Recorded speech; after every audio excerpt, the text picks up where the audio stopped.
Chère brigade, aujourd'hui, on va employer les grands moyens. Est-ce que les personnes qui développent Alzheimer ont des gènes particuliers? Des volontaires pour une petite prise de sang?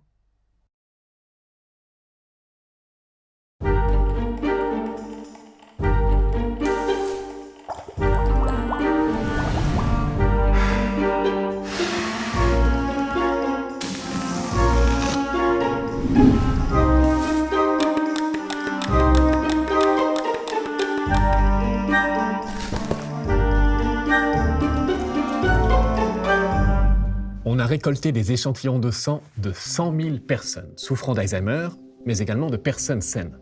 On en a extrait l'ADN qu'on a donné à lire à un ordinateur. C'est ce qu'on appelle une analyse génomique. Et l'ordinateur a identifié un endroit qui était souvent différent chez les personnes qui développent Alzheimer, le gène ApoE. Ce gène existe en 3 versions. Une verte qui diminue le risque de développer Alzheimer, une orange et une rouge qui augmente le risque de développer Alzheimer. Et on a chacun 2 exemplaires de ApoE. La version la plus commune, c'est la orange. Mais 25% de la population a au moins un exemplaire rouge, ce qui multiplie le risque de développer Alzheimer par 3 ou 4. Et pour les malchanceux qui ont hérité de 2 exemplaires rouges, le risque est multiplié par 12. Mais quel est le rôle de ce gène? Un gène contient une série d'instructions codées servant à fabriquer une protéine. Les cellules font d'abord une copie temporaire du gène sur un ARN messager. L'ARN messager sert ensuite de plan de construction pour notre protéine. Ici, notre protéine ApoE a pour rôle de livrer des petits pots de beurre aux cellules du cerveau. Mais selon sa version, elle est plus ou moins sage. Sur son trajet, la version rouge fout un bordel monumental. Elle initie la formation des pelotes d'amyloïdes.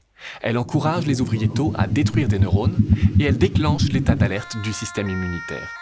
Mais ce n'est pas tout.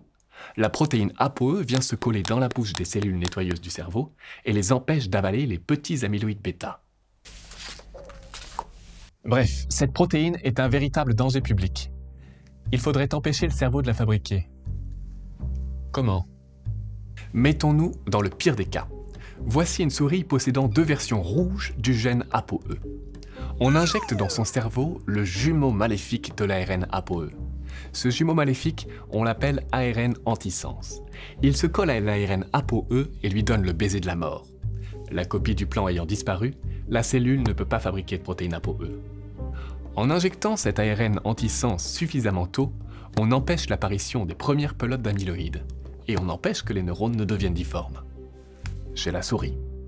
Est-ce que ça fonctionnerait aussi chez nous? Au fil de cette enquête, on a découvert combien l'affaire était complexe. Les suspects se sont multipliés et la maladie s'apparente à un crime en bande organisée. Mais chaque nouveau suspect est aussi une nouvelle piste pour arrêter la maladie. Jusqu'ici, elle a résisté. Mais l'affaire Alzheimer continue. Des milliers de scientifiques sont sur le coup. Ils ont besoin de votre soutien. On n'a jamais été aussi proche de trouver un traitement.